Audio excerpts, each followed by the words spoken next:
So today in a value-driven market, every guru out there is trying to tell you you need to provide value, but they're probably doing you a disservice. So here's Joel with some valuable things that he wants to talk about on that topic. See, there's one guru right there talking about value. Disregard this guy. So we always hear this. Give value, give value, give value. I Googled give value, and I got an article that said this, among other things. 15 ways to give value. I'm not going to read you all 15. Forward relevant articles. Mention the person in a blog post or article you are writing. Give them a marketing tip they can use for their business. Forward a useful template. Give them a relevant book. So, that's kind of off the top of Google's head, per se, or some random author. I am here to say the word value has lost its value. It is said, have you ever said a word so much that the sound didn't mean anything in your head anymore? Mm-hmm. I feel like we're past that point with the word value. It has become synonymous with noise more than anything, in my opinion. Yeah. Do not be part of the noise. So noise. Value has basically become noise. Let's look at those 5 things that I just read off again. Forward relevant articles. How often are you happy when somebody forwards you a relevant article? I tell you, I'm not happy. See? Told you.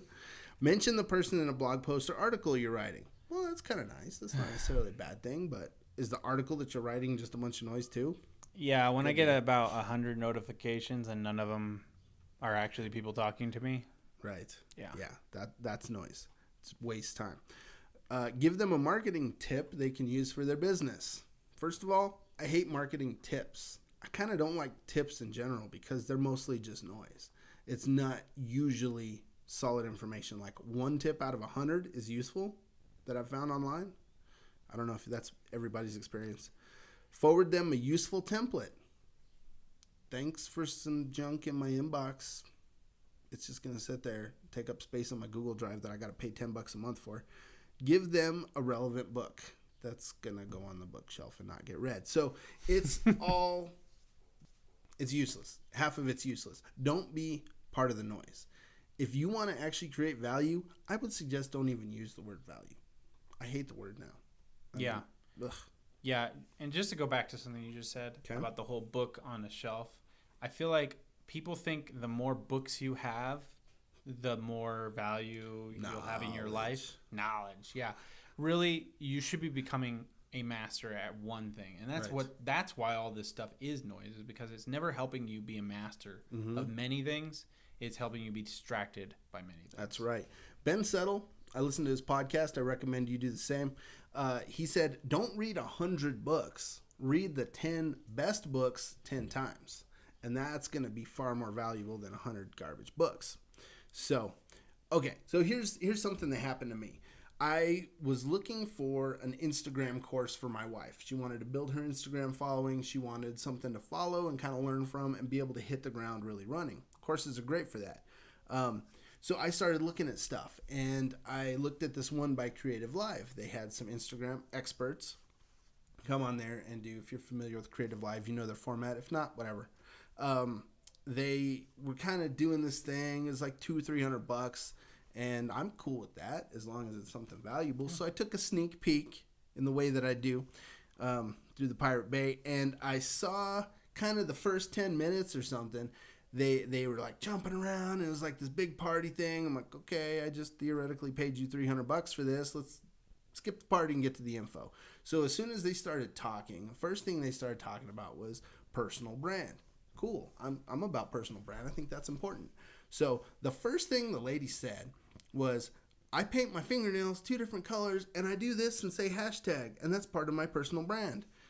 I'm like, no, that's not personal brand, for one thing. That's not the first thing I would tell somebody about personal brand. And obviously these people have no information that's going to really be valuable for me. Or if they do, it's going to be a few nuggets throughout a bunch of noise.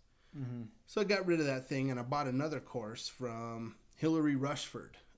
She's like a girl Instagram lady. I don't know. Does lady stuff on Instagram. And you're buying this for your wife, so. Right? Exactly. So it fit what I was looking for. Into it after a point. Fashion and makeup. I don't know. I'm not a fashionable or makeup person, so I don't really know. But I did identify that she had good, solid information. Immediately, she started giving good information, and so I was like, "This is the one. This isn't noise. That's the one I bought." I spent my money there, and it was actually cheaper than the other one. Yeah. Yeah, I mean, we can make our personal brand about my hair and Joel's beard, but really what our personal brand is going to be about is our character. That's right. Like, here are our values that we put out on YouTube, and that's our personal brand. That's right. Not the fact that I have cool hair that flies out all different directions. And my beautiful salt and pepper beard is only going to take us so far. Yeah. So...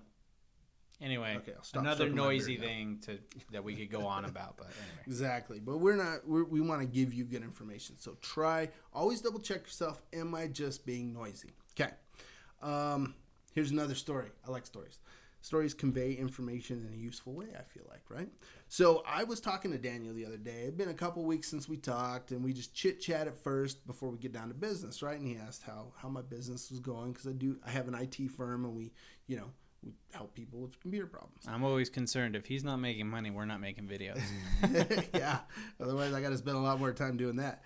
So he's like, how's it going? I was like, yeah, I'm doing this, doing that. Here's a cool project I did, blah, blah, blah, blah, blah. And so he kind of listened to me go on about nerdy stuff for a little bit. And he goes, well, are you helping them make more money? I'm like, yeah, I am. Because I work with businesses. I don't really work on personal stuff. And I'm like, yeah, I am. What I'm doing is helping people make more money. And he's like, well, that's really what counts. And I was like, later on, I thought about that. Just that little comment stuck with me that whole day.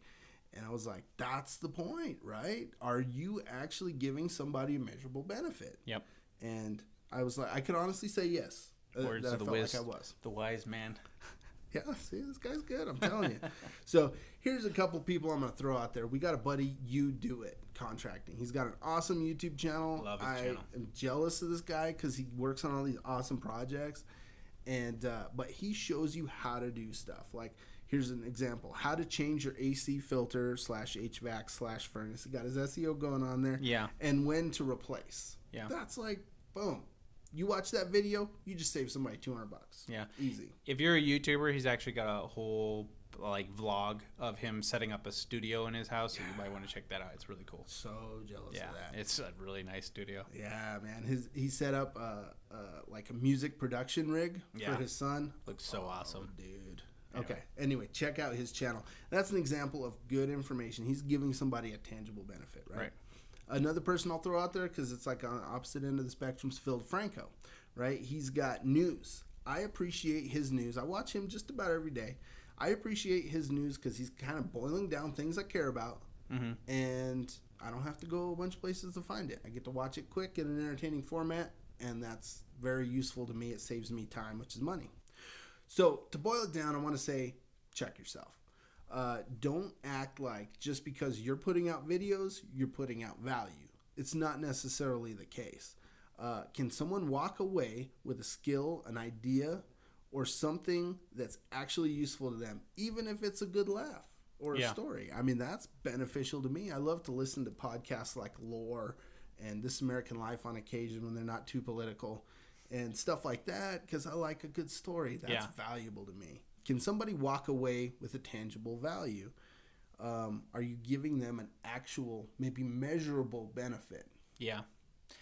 And I would also just say, if you're putting out stuff that doesn't meet any of these requirements, maybe you're just a daily vlogger and you're just talking about your day, you don't really have any anecdotes or anything like that, you're just sharing your life, that's great. That's good for your friends who want to see your life, and that's maybe good for fans that are just excited about you for whatever reason.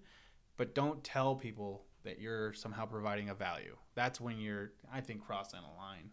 You're lying. I'd agree with that. With that. And if you want to add value into your vlog, then you got to start kind of thinking outside the box. What are other people not doing with their vlog? Not every episode has to be that, but when you say, hey, this is a video you need to watch, and you're telling that to your Twitter followers or anyone else, if you don't actually have something good in there, you're just spamming people. Gotta deliver the goods. So nothing wrong with doing that. Just don't tell people that there's value in it. Right. And it's really just listen to me talk and ramble. Yeah, you're going to deplete that trust. It's all about trust online. Yeah. Because people give it quickly, but they'll take it away quickly. So let's become real entrepreneurs that throw away the fluff garbage. Yep. Hey, we'll be talking about all these things in more depth and on Intellect.com. Yeah. And if you want to find out anything else about us, it's all at Intellect.com. Don't forget to subscribe to this channel. If you like this type of information, throw a like, throw a comment. Yeah. Also, our daily email list dives into topics like this more deeply, but not like send you a novel every day. Just a nice little nugget every day, something to mull over. And that's the way information kind of seeps in. So if you're interested in that, check it out. If you have an example of where somebody said bring value and it wasn't value, please let us know. We'd love to hear what we would love to publicly shame them. We love it. We love it. We plan to publicly shame a few gurus on this channel. Yeah. No small guys. We're not going to terrorize anybody. But these big guys with big heads that have a lot of money and don't deserve it. Specifically, we've got one. Look for one coming up soon. Yeah, you're going to like it. Thanks for watching. Peace. Peace and love.